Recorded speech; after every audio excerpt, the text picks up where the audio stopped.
बिस्मिल्लाहिर्रहमानिर्रहीम। रब्बे ज़िदनी इल्मा। Dear students, आज का हमारा टॉपिक है test of equality of means. तो test of equality of means आपको पता है दो तरह के होते हैं। आइए देखते हैं। एनालाइज, कंपेयर मीन्स और इंडिपेंडेंट सैंपल टी टेस्ट होता है, एक होता है पेयर्ड सैंपल टी टेस्ट। तो आज हम करेंगे independent sample T test. So what are menu buttons to run independent sample T test? तो आंसर है analyse, compare means, independent samples T test. तो इंडिपेंडेंट सैंपल टी टेस्ट को हम click करेंगे। डेटा सेट हमारा वही पुराना है। हमने एज का मीन चेक करना है दो ग्रुप्स के लिए। सो हमने एज को लेफ्ट पे राइट पे ये फेंका और यहाँ पे जो हमारा ग्रुपिंग वेरिएबल था वो था डिफ़ॉल्ट। ठीक है, तो डिफ़ॉल्ट को मैंने यहाँ फेंचा। उसने ग्रुप वेरिएबल के लिए उसने वैल्यूज़ मांगी, तो मैंने 0 और 1 कोडिंग हुई थी इसकी। 0 नो के लिए और 1 येस के लिए। ये मैंने यहाँ दो कैटेगरीज वाले वेरिएबल को यहाँ डाला जो कि डिफ़ॉल्ट था। प्रीवियसली डिफ़ॉल्टेड के नाम से हमारे पास एक वेरिएबल था। ठीक हो गया। अब एज उन लोगों की जिन्होंने डिफ़ॉल्ट नहीं किया था और एज उन लोगों की जिन्होंने डिफ़ॉल्ट किया हुआ होता है। तो ऐसे दो ग्रुप्स की एज आपस में एक जितनी होती है या नहीं होती है, यानी कि डिफ़ॉल्ट करने वालों की एज ज़्यादा होती है या डिफ़ॉल्ट ना करने वालों की एज ज़्यादा होती है। ठीक है ना, इक्वल होती है या नहीं होती है हमने बताना है। तो ओके प्रेस किया, ये हमारे पास आउटपुट आ गई है। इस आउटपुट पे आज हम बात करेंगे। सबसे पहले आपको ये बताना था कि ये जो इंडिपेंडेंट सैंपल्स टी टेस्ट है इसका एक प्री रिक्विजिट होता है। पहले प्री रिक्विजिट परफॉर्म होता है, उसके बाद एक्चुअल टेस्ट जिसको हम परफॉर्म करने घर से निकले होते हैं वो परफॉर्म होता है। तो उसके लिए मैं आपको ये शो कर देता हूँ। ये देखिए ज़रा, ये वाली जो रेक्टेंगल है, ये वाली ज़रा देखिए प्लीज़। ये इसमें देखिए लिखा हुआ है 11th test of equality of variances. 11th test of equality of variances लिखा हुआ है। ये देखें, तो ये जो है ना पी वैल्यू, ये पी वैल्यू है। तो ये पी वैल्यू की बेस पे हमारा फैसला होगा वेदर वेरिएंस इक्वल है या नहीं है। जब ये फैसला हो जाएगा उसके बाद हम टी टेस्ट की बात करेंगे। यहाँ लिखा देखो T test for equality of means. तो T test of equality of means जो है ना वो इतने हिस्से में परफॉर्म हुआ है और हमें चाहिए पी वैल्यू। तो आप देखें टी टेस्ट के अंदर, ये देखें टी टेस्ट में हमें जिस पी को देख के फैसला करना है वो पी तो हमारे पास दो है। लिहाजा किस पी को देख के फैसला करना है, इस पी को देख के फैसला करना है या इस पी को देख के फैसला करना है। दो पी वैल्यूज़ गिवन है test of equality of variances में। लेकिन test of equality of means में आप ये देखें कि सिर्फ एक पी वैल्यू गिवन है, ये वाली। इस पी वैल्यू को देख के test of equality of variances का फैसला होना है और इनमें से किसी एक को देख के test of equality of means का फैसला होना है। तो किसको देख के किसका फैसला होना है?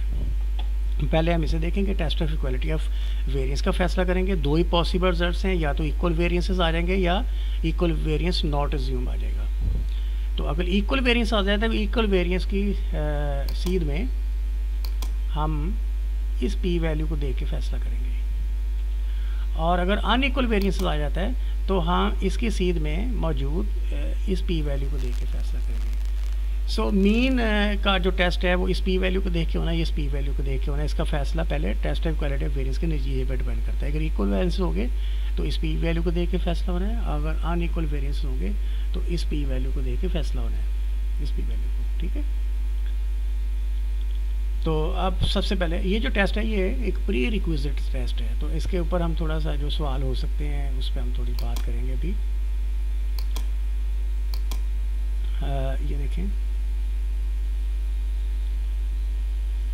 What is prerequisite of test of equality of means? What is prerequisite of test of equality of means?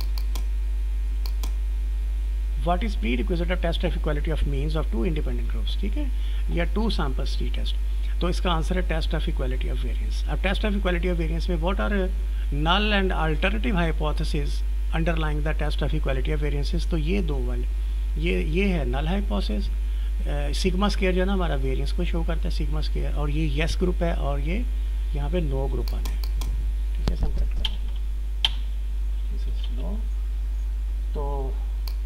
No वालों का वेरिएंस और यस वालों का वेरिएंस ये आपस में बराबर है, तो this is test of equality of variances. The two population variance are equal, the two population variance are not equal. हम नोट करेंगे, ठीक है, ये देखिए नॉट इक्वल। पी वैल्यू क्या थी इसकी, हम जाके टी टेस्ट में देखते हैं। Test of equality of variances में पी वैल्यू इसकी थी 0.120। तो आइए इसका फैसला कर लेते हैं। तो पी वैल्यू 0.120 है। अल्फ़ा हमारा बाई डिफ़ॉल्ट 0.05 होता है, तो आप देखें P value is not less than alpha. So P value not less than alpha हो तो we can not reject H naught. और अगर आपने इस एच नॉट को रिजेक्ट नहीं करना, इस एच नॉट को आप रिजेक्ट नहीं कर रहे, तो इसका मतलब यही वाली स्टेटमेंट जो होगी ये हमारा कंक्लूजन होगी। आप देखें the to population variances are equal, the two groups yes or no have equal population variances, ठीक है। तो इक्वालिटी की कंक्लूजन होगी, ये देखें इक्वालिटी कंक्लूड हो गई है, तो दोनों वेरिएंस इक्वल है, ठीक हो गया जी। अब हम जो असल टेस्ट घर करने निकले हुए हैं उस पर हम आ जाते हैं। वो है test of equality of means of two independent groups के स्पेलिंग थोड़े गलत हो गए, ठीक कर लेते हैं।